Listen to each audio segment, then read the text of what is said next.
Bismillahirrahmanirrahim. Assalamualaikum warahmatullahi wabarakatuh. Bismillahirrahmanirrahim. Alhamdulillahirabbil alamin. Allahumma shalli wa sallim ala sayyidina Muhammad wa ala alihi wa sahbihi wa sallim ajma'in ayamiddin. Sekarang kita meneruskan materi bab 4 tentang asbabun nuzul. Di video yang kemarin kita sudah membahas bab 4, tetapi karena pembahasannya adalah panjang maka kita jadi 2. Part 1 sudah kita upload, sekarang part 2 bagian kedua, lanjutan daripada pembahasan tentang asbabun nuzul. Sekarang mengacu kepada buku yang saya tulis ya, yang seperti ini. Maka lanjutannya adalah judul sebuah kalimat berbahasa Arab yang sudah saya terjemahkan bahasa Indonesia, yaitu al-ibratu bi umumil lafzi la bi khususis sabab, yang mempunyai arti yang menjadi sandaran pegangan adalah lafaz yang umum. Jadi kalau ada Al-Quran itu turun dengan redaksi umum dan mempunyai sebab khusus ya, ini ulama mayoritas berpendapat bahwasannya yang menjadi pegangan itu makna yang umum, bukan sebab yang khusus.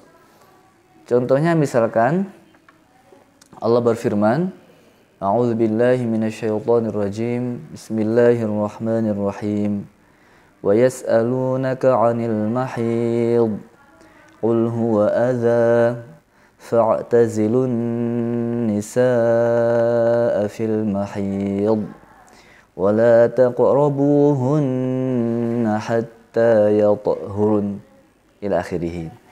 Ayat ini menjelaskan tentang orang yang haid, bagaimana menyikapi perempuan yang sedang haid. Asbabun nuzul daripada ayat ini yaitu surat Al-Baqarah ayat 222.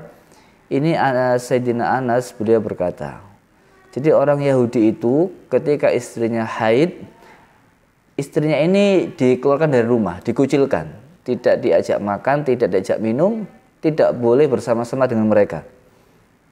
Lalu Rasulullah ditanya tentang masalah haid ini, maka Rasulullah tidak langsung menjawab, sehingga turunlah ayat tersebut, surat Al-Baqarah ayat 112. Nah, maka dengan adanya ayat ini Rasulullah bersabda kepada para sahabat, ketika istrimu sedang haid, tetaplah gaulilah mereka di rumah, ya, berbuat apa saja dengan mereka, dengan istrimu itu, makan, minum, bergurau normal, hanya saja jangan menggaulinya saja. If'alu kulla syai' illa nikah, itu apa saja lakukan kecuali nikah saja. Maka meskipun sebab ini khusus, yaitu khusus pada zaman Nabi tentang orang-orang Yahudi yang mengeluarkan istrinya mereka ketika haid, lebih khusus lagi ketika Rasul ditanya tentang masalah ini, nah, maka jawabannya ini menjadi umum, pegangan bagi kaum muslimin seluruhnya. Ya. Yang menjadi perhatian di sini adalah bagaimana jika ayat itu turun dalam bentuk yang umum, sedangkan kalimat itu, ayat itu mempunyai sebab yang khusus. Nah, jadi sebabnya khusus, tapi lafadznya umum. Ini apa yang jadi pegangan? Apakah berlaku untuk umum, meskipun dia punya sebabnya khusus, atau ayat itu hanya berlaku pada sebab itu saja? Maka di sini ada 2 pendapat. Pendapat jumhur, mayoritas ulama semuanya berpendapat bahwasannya, bukan semuanya, jumhur ulama mayoritas ulama berpendapat bahwasannya yang dijadikan pedoman atau sandaran adalah lafadz yang umum, bukan sebab yang khusus. Nah, ini bisa kita lihat dalam ayat li'an. Li'an ini artinya melaknat, saling melaknat. Ya, kita lihat redaksinya dan sebab nuzulnya. Kita bisa lihat nanti dalam surat An-Nur ayat 6 sampai 9, agak panjang. A'udzu billahi minasyaitonir rajim. Bismillahirrahmanirrahim. والذين يرمون أزواجهم ولم يكن لهم شهداء إلا أنفسهم فشهادة أحدهم أربع شهادات بالله إنه لمن الصادقين والخامسة أن لعنة الله عليه إن كان من الكاذبين ويدرأ عنها العذاب أن تشهد أربع شهادات بالله إنه لمن الكاذبين والخامسة أن غضب الله عليها إن كان من الصادقين. Ayat ini lafadznya umum, walladzina yarmuna azwajahum umum. Tapi sebabnya adalah dalam sebuah riwayat Ibnu Abbas disebutkan sesungguhnya Hilal bin Umayyah ini ketika pulang ke rumah mendapati istrinya berzina dengan Syuraik bin Sahma. Lalu kemudian Hilal bin Umayyah ini melaporkan kejadian di hadapan Rasulullah. Ya Rasulullah, saya melihat istri saya zina dengan Syuraik. Lalu Rasulullah bertanya, apa ada bukti? Harus ada bukti. Lalu kemudian sahabat Bilal bertanya, tidak ada bukti Rasulullah. Maka Rasulullah bersabda, kalau tidak ada bukti menuduh zina, maka harus didera, dicambuk punggungnya. Sahabat Hilal agak bertanya ya, takjub dengan kaget dengan jawaban Rasulullah.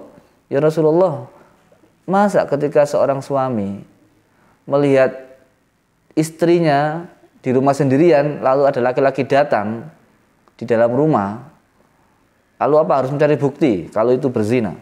Kata Rasulullah, iya harus ada bukti. Akhirnya sahabat Bilal ini dengan yakinnya beliau mengatakan, ya, wallahi lah gitu ya, demi Allah, demi zat yang mengutus engkau dengan kebenaran, wallazi ba'atsaka bil haqq, sesungguhnya perkataanku benar, saya yakin dengan perkataanku, dan Allah pasti akan menurunkan ayat yang membebaskan punggungku dari cambuk dera. Nah, akhirnya turunlah firman Allah tadi. Meskipun kasus ini sebabnya khusus bagi sahabat Hilal, tetapi ayat ini juga digunakan semua ulama untuk membuktikan atau menyelesaikan konflik tuduhan suami atau istri, atau tuduhan suami terhadap istrinya yang berzina, atau tuduhan istrinya kepada suami yang berzina jika tidak mempunyai bukti yang kuat. Ya, yaitu li'an. Apa itu li'an? Itu bersumpah. Dalam Al-Qur'an dijelaskan, fa syahadatu ahadihim arba'u syahadatin billah, bersyahadat 4 kali dan dia mengatakan saya benar dan dia salah kalau dia berbohong. Dan ini bisa dilihat dalam kitab fikih dan bisa ditelusuri dalam tafsir. Ini kalau dijelaskan nanti panjang ya. Oleh karena itu saya sendiri lebih cenderung setuju dengan pendapat ini, dan ini juga disampaikan oleh Imam Az-Zarkashi dalam kitab Al-Burhan fi Ulumul Quran dan juga dalam kitab Al-Itqan yang ditulis oleh Imam As-Suyuti. Ya, meskipun ayat sebabnya ini khusus sahabat Hilal, tapi kandungan ayatnya berlaku umum kepada seluruh kaum muslimin. Jadi kalau ada seorang suami menuduh istrinya zina dan dia tidak punya bukti, maka dia harus melakukan li'an, yaitu saling melaknat. Yang selanjutnya, pendapat yang kedua, ada sedikit golongan ulama yang mengatakan bahwasannya yang menjadi pegangan tetap adalah sebabnya khusus, bukan lafadz yang umum. Ya, karena itu untuk dapat diberlakukan umum itu harus ada qarinah atau dalil yang lain. Jadi selama ayat itu tidak mempunyai qarinah atau landasan dalil yang lain, tidak mempunyai kekuatan dukungan dalil yang lain, maka tetap berlaku khusus, kecuali ada dukungan dalil yang lain seperti kayak qiyas, ijma dan seterusnya. Nah, tapi ini pendapat minoritas ulama ya. Meskipun ada beberapa ayat itu yang ulama berpendapat diperlakukan khusus saja untuk orang tertentu, tidak bisa untuk orang lain. Atau paling tidak ada beberapa ayat yang turunnya itu khusus ya, dan tidak bisa juga berlaku untuk umum ya. Seperti contohnya ini, misalkan contohnya wasayujannabuhal atqa alladzi yu'ti malahu yatazakka wa ma li ahadin 'indahu min ni'matin tujza illa ibtigha'a wajhi rabbihil a'la wala sawfa yarda. Nah, itu.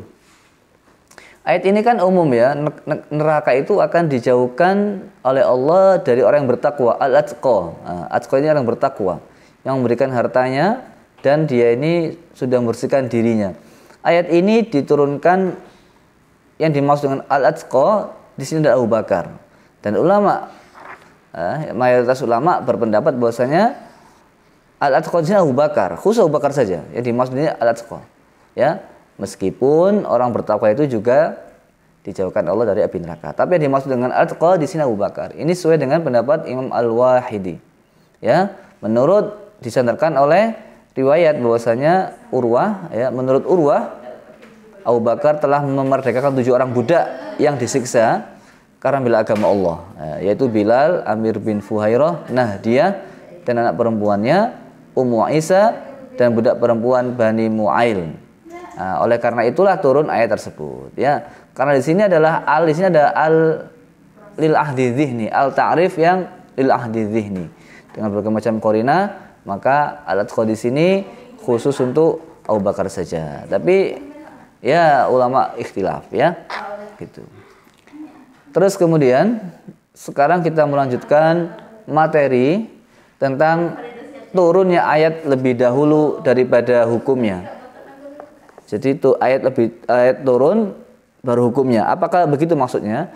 Nah, maksudnya begini, Imam Az-Zarkashi mengemukakan bahwasannya yang dimaksud di sini bukanlah ada ayat turun lalu kemudian hukum datang kemudian, bukan. Tetapi yang dimaksud di sini adalah ayat itu turun, ya, turun secara global, tetapi ayat itu mempunyai banyak kandungan makna. Lah, mempunyai banyak kandungan makna atau tafsir, sehingga ketika ada salah satu hukum itu dicantolkan kepada ayat tersebut. Ya, jadi hukum tersebut ayat tersebut seakan-akan mengacu kepada hukum tersebut, atau hukum tersebut kebenarannya mengacu kepada ayat tadi.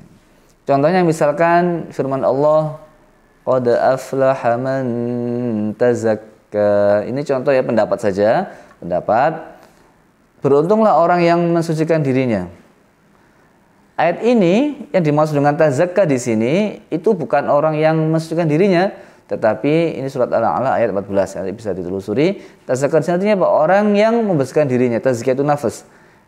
Tapi menurut ulama yang lain, ya, ayat tersebut dijadikan dalil untuk zakat fitrah. Jadi beruntunglah orang berzakat fitrah. Demikian diriwayatkan oleh Imam Al-Baihaqi yang disandarkan kepada Ibnu Umar bahwasanya ayat itu berkenaan dengan zakat Ramadan. Tetapi ya, Al-Baihaqi meriwayatkan pula dengan keterangan yang sama, sebagian dari mereka aneh, ya. Saya nggak mengerti kok bisa zakat ditafsirkan sebagai zakat fitrah, sedangkan zakat fitrah itu di Madinah dan itu turunnya di Mekah. Nah, ini juga, ya, ila akhirih. Nanti baca sendiri dalam buku saya. Sekarang yang poin yang penting sekali, sangat penting dari yang penting, ya, yang terpenting dari yang penting dari pembahasan ini adalah poin H. Surat dan ayat yang tidak dapat difahami dengan sempurna tanpa asbabun nuzul. Ini penelitian saya S2, jadi saya meneliti ada berapakah ayat dalam Al-Quran yang tidak bisa difahami dengan baik dan sempurna tanpa melibatkan historisitasnya atau tanpa melibatkan asbabun nuzulnya. Yang pertama, ini hasil penelitian saya, ya. Yang pertama adalah firman Allah dalam surat Al-Baqarah ayat 115. Allah berfirman, A'udzu billahi minasyaitonir rajim. Walillahil masyriq wal maghrib. فَأَيْنَمَا تُوَلُّوا فَثَمَّ وَجْهُ اللَّهِ إِنَّ اللَّهَ وَاسِعٌ عَلِيمٌ. Kalau melihat sepintas, ya, boleh kita sholat menghadap mana saja. فَأَيْنَمَا تُوَلُّوا, kemanapun kamu hadap, di situ adalah wajah Allah. Maka sholat boleh menghadap kemana saja, ke kiblat, ke timur, utara, selatan, bebas milih di sini. Tetapi dengan mengetahui sebab nuzul, maka menjadi jelas maksud dari ayat ini apa. Nah, gitu ya. Maka kalau orang memahami Al-Quran tekstual, hanya terjemah saja, tanpa ada ilmu, tanpa ada guru, dipastikan 100% pasti akan keliru. Ya, oleh karena itu, perlu kita mengkaji Al-Quran dengan baik dan benar, dengan guru yang sudah ahli di bidangnya. Ya. Nggak boleh dari YouTube, kecuali dari YouTube saya ini ya. Untuk materi ini ya, materi ini. Selanjutnya kita lanjut lagi. Ayat ini diturunkan bagi siapapun yang sedang di tengah perjalanan dan tidak tahu arah kiblat. Jadi ayat ini tuh ada sebelumnya itu diturunkan kepada sahabat-sahabat yang sedang sholat dan mereka sahabat ini tidak tahu arah kiblat. Maka dia ini harus beristihad. Nah, setelah beristihad sholat ya, kok salah ya, maka tidak perlu mengulangi lagi. Tidak perlu mengulangi lagi karena salah. Dalilnya apa? Ya firman Allah ini, dan ayat itu memang turun untuk itu. Ya. Nah, supaya kita agak luas wawasan kita dalam hal ini, saya menukil dalam kitab Tafsir Al-Qurtubi, ulama dalam hal ini mempunyai sedikitnya ada 3 pendapat. Yang pertama, Abdullah bin Amir bin Rabi'ah berpendapat bahwasannya ayat ini turun berkenaan dengan orang yang sholat dalam keadaan gelap gulita, sehingga dia tidak mengetahui arah kiblat. Dalam keadaan seperti ini, ia diperbolehkan sholat menghadap ke arah mana saja. Tetapi ketika sudah terang, sudah tidak gelap lagi, dan ternyata kiblatnya itu salah, ya, maka tidak perlu mengulangi sholatnya, dan sholat yang pertama tadi sudah sah. Nah, ini pendapat yang pertama. Pendapat ini sama dengan pendapatnya Imam Sufyan, Imam Ishaq, Imam Ahmad, Ibnu Mubarak, Imam Abu Hanifah, dan Imam Malik. Hanya saja Imam Malik itu berpendapat jika ketahuan salahnya itu masih dalam waktunya, artinya misalkan kita sholat zuhur, ya ternyata salah jam 1, jam 12 kita sholat zuhur, dan jam 2 kita tahu kalau salah kiblatnya, maka Imam Malik ini berpendapat diulangi lagi ya, disunahkan dia untuk mengulangi lagi, disunahkan tapi nggak wajib. Pendapatnya Imam Malik disunahkan kalau masih ada waktunya. Tapi kalau jam 1 sholat zuhur, taunya salah itu malam, ya berarti nggak usah ngulangi kan gitu. Tidak disunahkan ulangi lagi. Ya, ini pendapatnya Imam Malik saja yang disunahkan mengulangi. Ya, tapi sudah sah ya. Pendapat ini dikuatkan dengan hadis berikut ini. Panjang hadisnya ya. An Abdullah bin Amir bin Rabi'ah, saya baca bagi yang tidak punya buku. An abihi qala kunna ma'an nabiyyi sallallahu alaihi wasallam fi safarin fi lailatin muzlimatin falam nadri aina al-qiblah fa shalla kullu rajulin minna ala hiyalihi falamma asbahna dzakarna dzalika lin nabiyyi sallallahu alaihi wasallam fa nazala fa aynama tuwallu fa thamma wajhullah. Itu. Yang kedua, pendapat Imam Syafi'i. Kalau tadi kan pendapatnya Imam Abu Hanifah, Imam Malik, ya, Ibnu Mubarak dan seterusnya. Kalau sekarang hanya pendapatnya Imam Syafi'i berpendapat menghadap kiblat ketika sholat itu salah satu syarat sahnya sholat. Jadi kalau ya seseorang itu mengetahui sholat tidak menghadap kiblat, maka ia harus mengulang lagi. Maka dia harus mengulang. Karena menghadap kiblat adalah apa? Adalah syarat sahnya. Jadi kalau nggak menghadap kiblat nggak sah. Kalau nggak sah berarti harus ulangi lagi. Ini pendapat Imam Syafi'i. Adapun pendapat Ibnu Umar berpendapat ayat ini turun berkenaan dengan orang yang sholat sunnah di atas kendaraannya. Jadi sholat sunnah di atas kendaraan. Dalam kondisi seperti ini ia boleh menghadap ke arah yang sesuai dengan kendaraannya. Jadi ayat ini turun berkenaan dengan orang yang sholat sunnah di atas kendaraan, bukan dalam keadaan sholat wajib. Ya, penjelasan ini disepakati ulama sesuai dengan hadis sahih. An Ibnu Umar qala kana Rasulullah sallallahu alaihi wasallam yusalli wa huwa muqbilun muqbilun min Makkah ila al-Madinah ala rahilatihi haitsu kana wajhahu qala wa fihi nazalat fa aynama tuwallu fa thamma wajhullah. Itu. Maka kita bisa menganalisis mana yang lebih akurat ya. Di buku saya sudah saya sebutkan, tapi kalian bisa lihat sendiri atau berpikir sendiri. Yang selanjutnya, ayat mana lagi yang tidak bisa difahami dengan sempurna tanpa asbabun nuzul? Firman Allah yang kedua adalah, di sini saya cantumkan ada 7 ya, ada 7 firman Allah yang tidak dapat bukan 7, ada 8. Ada 8 firman Allah yang tidak dapat ditafsir tanpa asbabun nuzulnya. Yang kedua, ayat yang kedua, A'udzu billahi minasyaitonir rajim. Innas safa wal marwata min sya'airillah. Faman hajjal baita aw i'tamara fala junaha 'alaihi ay yattawwafa bihima. فمن حج البيت أو اعتمر فلا جناح عليه أن يطوف بهما. Ya, stressingnya adalah di fala junaha alaihi. Lafadz ini secara tekstual menunjukkan bahwa sa'i itu tidak wajib. Ya, karena tidak ada dosa. Fala junaha, tidak ada dosa. Alaihi ayyatawafa bihima. Loh, kalau nggak wajib kan berarti haji nggak pakai sa'i gimana? Umrah nggak pakai sa'i ya. Pendapat ini ditolak oleh ini pendapatnya Urwah ini, sahabat Urwah bin Zubair pendapat seperti itu. Jadi nggak apa-apa nggak sa'i. Dalilnya adalah la junaha fala junaha alaihi ayyatawafa bihima. Jadi nggak ada dosa tawaf di itu. Berarti nggak dosa, nggak apa-apa.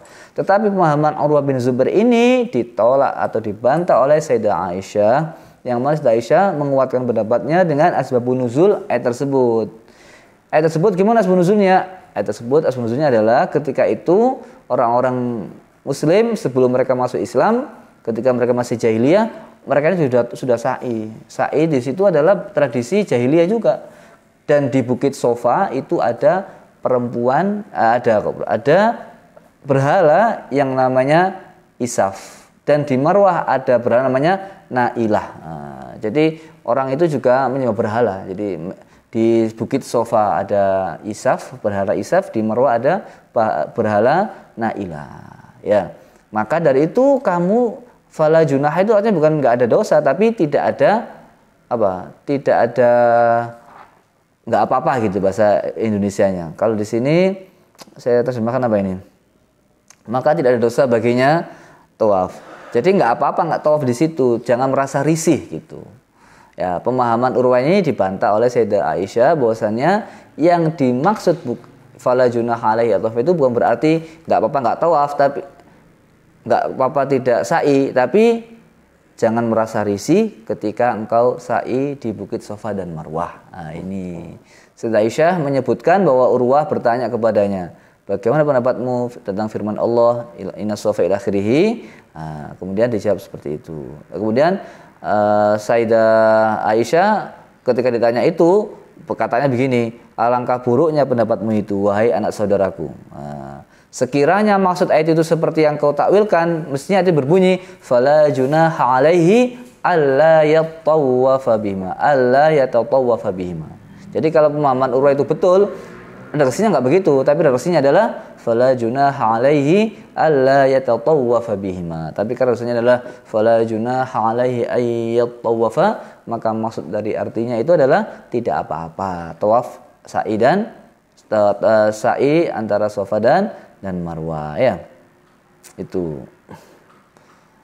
Jadi ada lagi riwayat mengatakan ya, sesungguhnya Sayyidah Aisyah mengatakan sesungguhnya Rasulullah telah menjelaskan disyariatkannya sa'i di antara keduanya, maka tak seorang pun dapat meninggalkan sa'i di antara keduanya ya. Nah, ini ada, saya baca riwayat dalam kitab Al-Qurtubi saya, kok bisa ada berhala Isaf sama Nailah? Ceritanya begini ceritanya. Jadi dulu itu pada zaman jahiliyah dulu ya, masa yang lama, itu antara Isaf dan Nailah ini berzina. Isaf ini laki-laki, Nailah ini perempuan, berzina. Karena dia ini berzina, akhirnya digerebek oleh masyarakat. Digerebek ya. Nah, digerebek, artinya kemudian sebagai hukumannya mereka ini diikat gitu ya, diikat, kemudian dibunuh, ya, dipukul dilempari pakai batu sampai meninggal dunia sebagai hukumannya. Dibiarkan jasadnya 2 orang ini di situ. Lalu kemudian bertambah masa, setan kemudian menggoda manusia dan sampai akhirnya menjadi berhala dan disembah. Gitulah setan hebatnya. Dalam Al-Quran juga terjadi.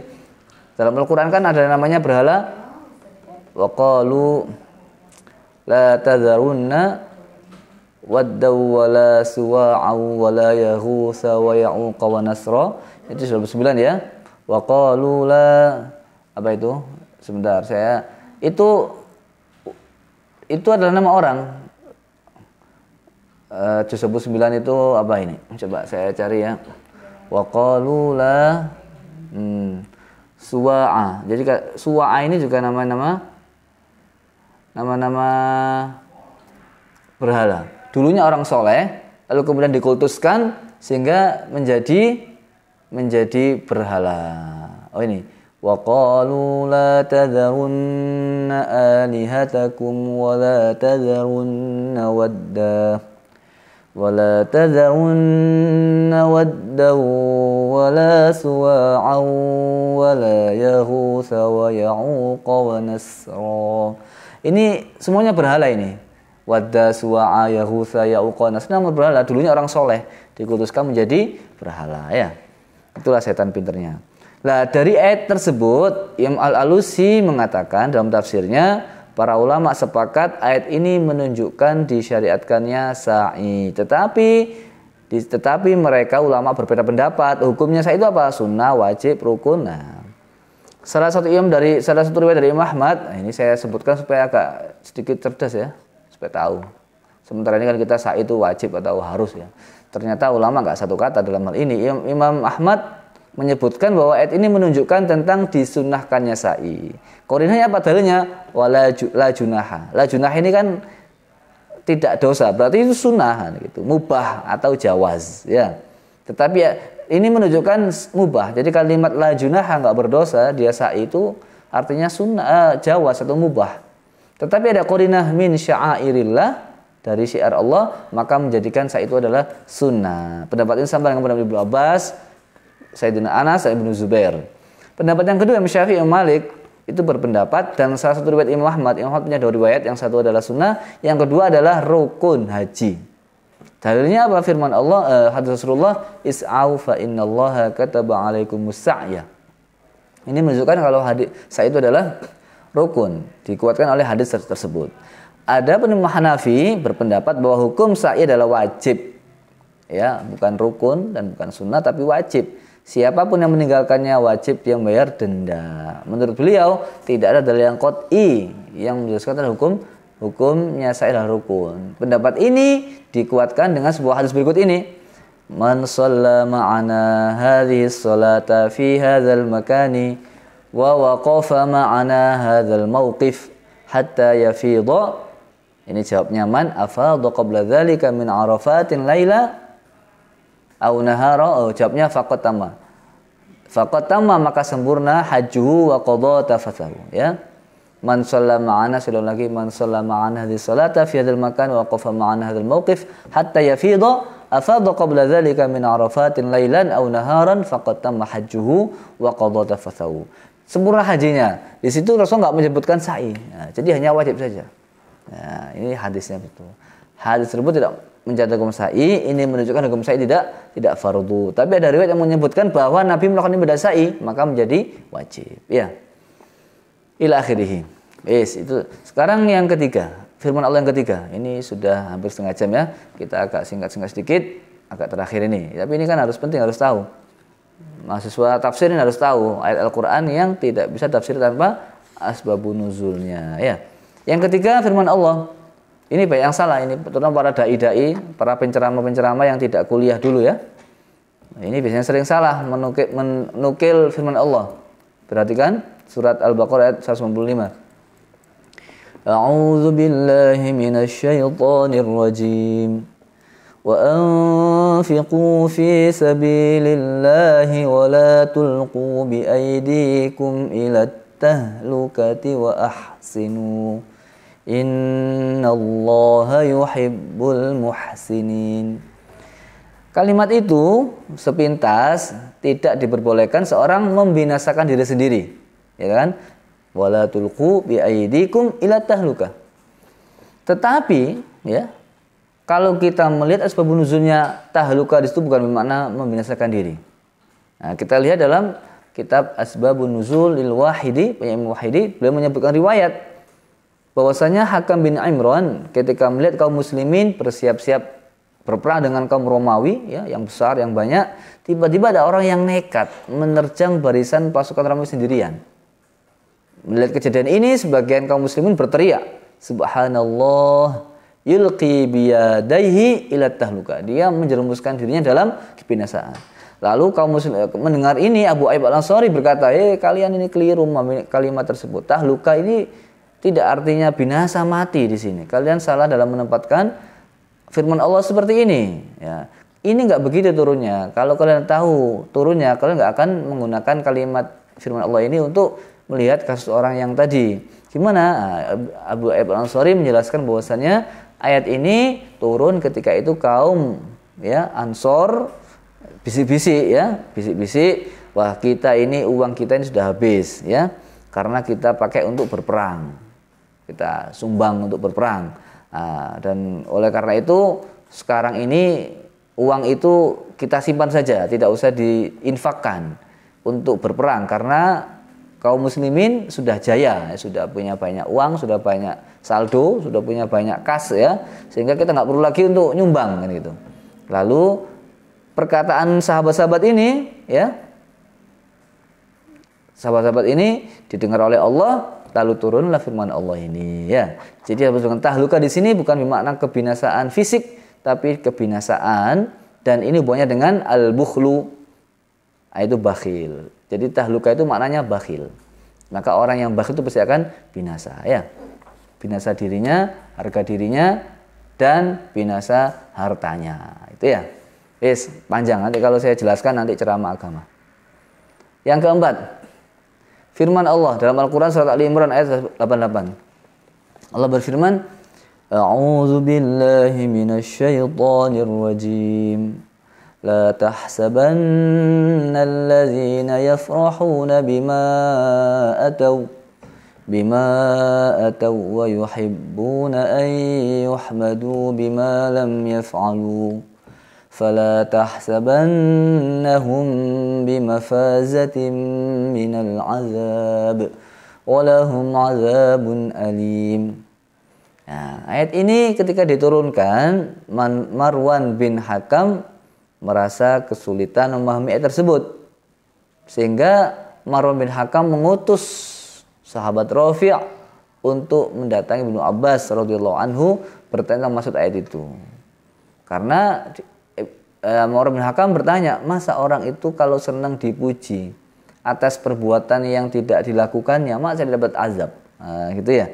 Akhirnya Ibnu Abbas menjawab, oh enggak begitu. Ayat ini maksudnya adalah diturunkan pada posisi ketika ahli kitab itu ditanya oleh Rasulullah tentang suatu perkara, tetapi ahli kitab ini menyembunyikan jawaban dengan baik dan benar dan sempurna, sehingga mereka ini sudah, orang ahli kitab ini merasa senang ya, merasa bangga dengan jawaban yang salah dan yang ngawur dan sengaja diselewengkan tadi. Nah, jadi mereka memperlihatkan kepada Nabi seakan-akan sudah menjawab dengan baik dan benar gitu. Dan mereka minta dipuji atas jawabannya itu.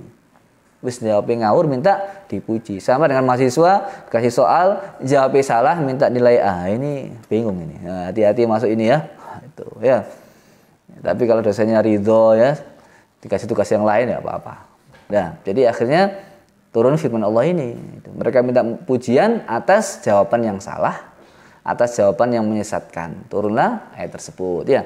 Jadi nggak apa-apa kita itu dipuji orang misalkan, tapi kita itu nggak melakukan. Tapi kita kan nggak minta pujian mereka. Itu sama dengan Imam Hanafi. Imam Hanafi itu suatu ketika mendengar ada orang mengatakan itulah Imam Hanafi. Beliau ini menghidupkan malam seluruhnya, nggak tidur semalaman, padahal beliau ya tidur gitu. Tapi setelah mendengar ucapan itu, Imam Hanafi bukan kok malah saya lo tidur, nggak begitu, tapi beliau malah mengaktualisasikan sebagai cambuk motivasi menghidupkan malam seluruhnya. Maka Abu Bakar As-Siddiq radhiyallahu anhu kalau dipuji orang itu doanya gimana? Allahumma ja'alni khairam mimma yadhunnun. Nah, gitu ya. Jadikan saya lebih baik daripada apa yang mereka sangka. Waghfir li ma la ya'lamun. Ampuni saya atas apa yang tidak mereka ketahui. Itu ya, itu doanya kalau dipuji orang. Nah, dipuji orang itu karena Allah menutupi aib kita, bukan karena kita hebat ya. Selanjutnya ayat yang kelima, kurang 3 lagi kita selesai ya, sabar ya. Kalau pulsanya banyak habis, insya Allah diganti sama Allah. Wa ma tunfiqu min syai'in yuwaffa ilaikum. Apa yang kalian infakkan pasti Allah akan ganti. Yuwaffa ilaikum ya. Sudah, laisa 'alal ladzina amanu wa amil. Ini sudah saya baca firman Allah yang kelima adalah surah Al-Maidah ayat 93. A'udzu billahi minasy syaithanir rajim. Laisa 'alal ladzina amanu wa 'amilus shalihati junahun fima ta'imu idza mattaqaw wa amanu wa 'amilus shalihati thumma اتقوا وآمنوا ثم اتقوا وأحسنوا والله يحب المحسنين. Nah, ini ada sahabat yang salah faham. Diriwayatkan dari Ibnu Abbas bahwasanya suatu ketika Qudamah bin Maz'un minum minuman keras. Karena dianggap itu hal yang halal ya. Dari ayat tersebut dan tidak haram. Karena ayat itu menjelaskan seperti itu. Kalau beriman dan beramal soleh, wis nggak ada larangan makan apa saja gitu. Lalu Umar bin Khattab radhiyallahu anhu memerintahkan Ibnu Abbas untuk membantah hujahnya Ibnu Qudamah tadi. Membantah hujah Qudamah bin Maz'un. Nah, akhirnya Ibnu Abbas mengatakan, ya, ayat itu turun dengan ucapan orang yang bertanya, bagaimana ya Rasulullah keadaan orang-orang yang terbunuh di jalan Allah sedangkan mereka pernah minum minuman keras semasa hidupnya. Lalu turun firman-Nya. Jadi sahabat-sahabat yang pernah minum minuman keras ya, belum diturunkan ayat tentang keharaman khamr, ya berarti tidak ada apa-apa. Yang penting dia beriman dan beramal soleh ya. Itu asbab nuzulnya, sehingga pemahaman Qudamah ini salah. Taunya bagaimana ketika mengetahui asbabun nuzulnya ya. Jadi dengan melihat dan mengetahui asbabun nuzul tersebut, sesungguhnya tersebut merupakan penjelasan dari Allah tentang keadaan orang-orang terbunuh di jalan Allah yang pernah minum khamar sebelum diharamkannya ya. Yang keenam, kita supaya mau selesai, firman Allah surat Ad-Dukhan ayat 49. A'udzu billahi minasy syaithanir rajim. Bismillahirrahmanirrahim. Dzuq innaka antal azizul karim. Nah, ini kalau orang belum membaca sebelumnya pasti sulit memahami. Dzuq, rasakanlah siksa neraka. Sesungguhnya engkau adalah orang yang maha mulia, engkau maha perkasa, lagi mulia. Al-Aziz itu juga sifatnya Allah. Dalam surat Ali Imran ayat 6 Allah berfirman, huwallazi yusawwirukum fil arhami kaifa yasha' la ilaha illa huwal azizul hakim. Allah punya sifat Al-Aziz. Nah, ini di dalam buku saya keliru pencantuman ayatnya, tapi ayatnya sudah benar ya, tinggal diganti saja atau dikasih tanda. Dan Rasulullah itu juga punya sifat karim. Nah, masa Allah dan Rasulnya disuruh merasakan azab kan? Buktinya apa? Allah mensifati Rasulnya dengan sifat Al-Karim. Allah berfirman, A'udzu billahi minasy syaithanir rajim. Bismillahirrahmanirrahim. Laqad ja'akum rasulun min anfusikum azizun 'alaihi ma 'anittum. Harisun 'alaikum bil mu'minina raufur rahim. Jadi artinya dalam ayat ini bukan karim ya, Rasulullah sifat Allah dengan sifat Al-Aziz. Masa Rasulullah disuruh merasakan azab? Kan enggak mungkin. Nah, bagaimana?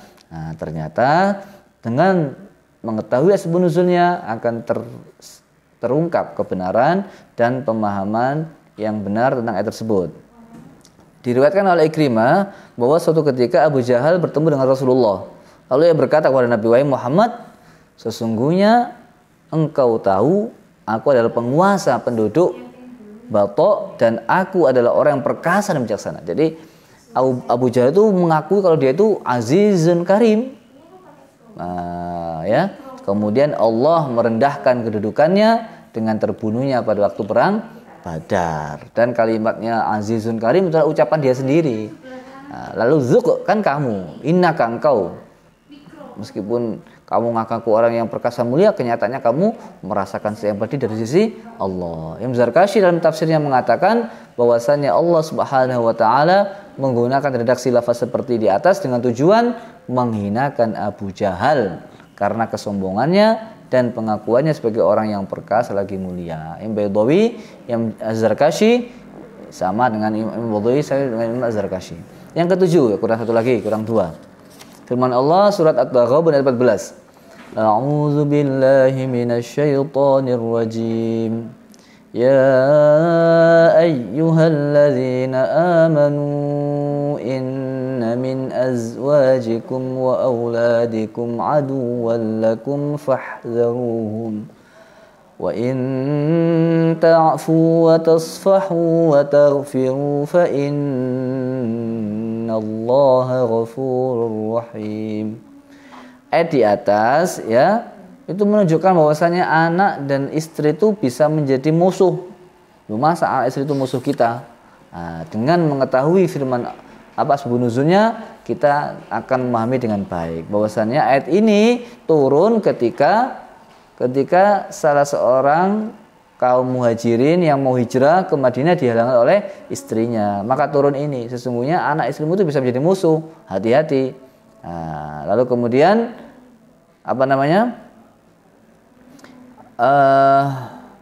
dia kepingin menghukum istri dan anaknya. Wah, ini selesai sama anak ini musuh saya, ini mau saya hukum ini. Lalu kemudian Allah berfirman dalam ayat yang tadi, yang satu ayat terusannya, wa in ta'fu wa tasfahu wa taghfiru fa innallaha ghafurur rahim. Nah, bahwasanya yang dimaksud pengurusannya adalah pengurusan dari segi kafirannya dan tidak terjadi sama muslim. Jadi dia tidak kan dihukum nggak kasih nafkah. Ya, saya nggak mau ngasih nafkah, anak istri menghalangi saya. Ternyata kata Allah kasih nafkah dia, maafkan dia. Wa in ta'fu wa tasfahu itu. Ya, jadi ada permusuhan di sini bukan permusuhan musuh nyata, tapi permusuhan apa? Jika seorang istri atau suami atau anak itu menjadi penghalang suami untuk melakukan syariat Allah, baru menjadi musuh, gitu ya. Bukan kamu beda pendapat musuh, bukan. Ya, itu pun dianjurkan apa? Ta'fu wa tasfahu wa taghfiru, memaafkan, mengampuni. Yang terakhir firman Allah ayat surat At-Talaq ayat 4. A'udzu billahi minasy syaithanir rajim. Wallai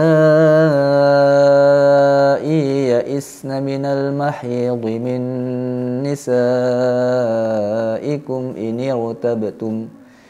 irtabtum fa'iddatuhunna thalathatu ashhurin wallai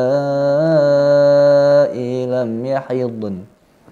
Ya, sebagian imam merasa kesulitan memahami makna in irtabtum, jika engkau ragu ini.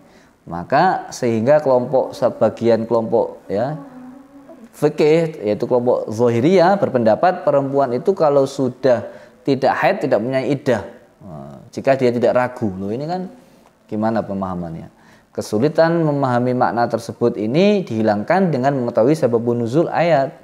Diriwayatkan dari Khalid bin Nu'man bin Qais al-Ansari bahwasanya ia bertanya kepada Rasulullah tentang masa iddah perempuan-perempuan yang sudah tidak lagi haid dan yang belum haid. Maka turun ayat tersebut. Artinya apa? Perempuan yang sudah tidak haid dan belum haid, iddahnya berapa? Iddahnya adalah 3 bulan gitu. Ya. Harus tahu maknanya. Diriwayatkan juga dari Ubay bin Ka'ab bahwa ia bertanya kepada Rasulullah, "Ya Rasulullah, sesungguhnya perempuan-perempuan di Madinah mengatakan bahwa ada sebagian golongan dari mereka yang belum disebutkan iddah dalam Al-Qur'an." Lalu Rasulullah menjawab, "Siapakah mereka?" Ubay menjawab, "Anak kecil, perempuan-perempuan yang sudah lanjut usia dan perempuan-perempuan yang hamil.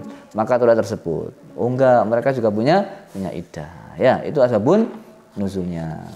Lalu kemudian kurang sedikit materinya, jumlah kuantitatif ayat-ayat Al-Qur'an yang tidak dapat difahami tanpa historisitasnya. Jumlahnya berapa? Ada 8. Tapi kita perinci. Setelah diteliti jumlah surat yang mempunyai sababun nuzul dalam kitab Asbabun Nuzulil Wahidi, ini saya hitung sendiri, ini saya hitung pakai tangan saya, berjumlah 82 surat. Jadi dalam 114 surat itu yang ada jumlahnya cuma 114. Adapun ayat dalam Al-Qur'an yang mempunyai sababun nuzul sebanyak 715 ayat. Ya, ayatnya ini saya tulis sendiri. Atau 11,46% ayat dari 6.236 ayat Al-Qur'an. Berdasarkan hitungan yang dilakukan pada Mushaf Al-Qur'an Al-Karim wa tarjamatuh. Nah, kalau hitung ayat ini sepertinya bukan saya ini ya. Ini dari penelitian sebelumnya. Adapun jumlah hadis yang terdapat dalam kitab Asbabun Nuzul Wahidi berjumlah 885 hadis. Ini ada yang sangat yang tidak ya. Sebagian hadis tersebut tidak secara spesifik menceritakan sebab turunnya ayat. Dalam penelitian itu ada yang meneliti riwayat Asbabun Nuzul yang sahih itu hanya 5%. Jadi berarti ada berapa persen yang punya Asbabun Nuzul? Jadi ada sekitar 6% ya. Dalam Al-Qur'an itu hanya 6% ayat yang punya sababun nuzul yang sahih ya. Kalau nggak sahih ya 11,46% tadi itu ya. Sekarang kriterianya ayat Al-Qur'an yang tidak dapat difahami tanpa historis apa? Kriteria ayat yang tidak dapat difahami tanpa sababun nuzul itu apa? 1. Ayat yang sulit difahami secara langsung, secara tekstual. Contohnya dalam surat Ad-Dukhan 49 dan surat At-Tolak ayat 4. Yang kedua ciri-cirinya ayat yang bertentangan dengan ayat yang lain, ditinjau dari segi hukumnya. Seperti dalam surat Al-Baqarah ayat 115. Yang ketiga, ayat yang pernah disalah tafsirkan oleh sebagian sahabat karena hanya mengacu pada teks ayat saja. Seperti dalam surah Al-Baqarah ayat 158, Al-Baqarah 195, Ali Imran 188 dan Al-Maidah ayat 93. Demikian materi bab 4 bagian kedua. Karena ini panjang ya, mudah-mudahan manfaat, mudah-mudahan kita semakin rajin membaca Al-Qur'an dan mudah-mudahan kita tidak mudah menafsirkan Al-Qur'an tanpa melihat asbabun nuzulnya. Jangan sampai kita hanya ikut-ikutan orang ceramah pidato lalu kemudian kita kutip ya. Harus kita klarifikasi dulu, konfirmasi dulu. Sekian dari saya, mudah-mudahan semuanya sehat walafiat. Ihdinas siratal mustaqim. Wassalamualaikum warahmatullahi wabarakatuh.